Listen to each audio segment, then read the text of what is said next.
तर नागपुरातील घटना ही राज्य सरकार पुरस्कृत होती का असा सवाल राष्ट्रवादी काँग्रेस शरदचंद्र पवार पक्षाचे नेते डॉक्टर शरद गोरे यांनी केलेला आहे। गेले काही महिने महायुतीचे नेते वारंवार चिथावणीखोर वक्तव्य करून हिंसेला खतपाणी घालत असल्याचा आरोप देखील आता गोरे यांनी केलेला आहे। काल नागपूर शहरामध्ये दोन गटामध्ये जी दंगल घडली, ही दंगल जी आहे शासन पुरस्कृत आहे का?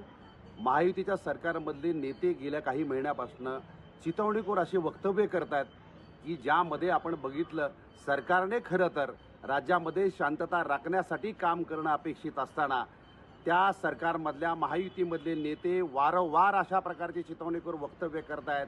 मला वाटतं या विद्यमान सरकारला कुठलाही नैतिक अधिकार नाही सरकारमध्ये राहण्याचा। त्यांनी तात्काळ हे सरकार जे सरकारमधनं बाहेर पडलं पाहिजे आणि लोकांना दिलासा दिला पाहिजे। लोकशाही मराठी ऐका, पहा, जागरूक रहा।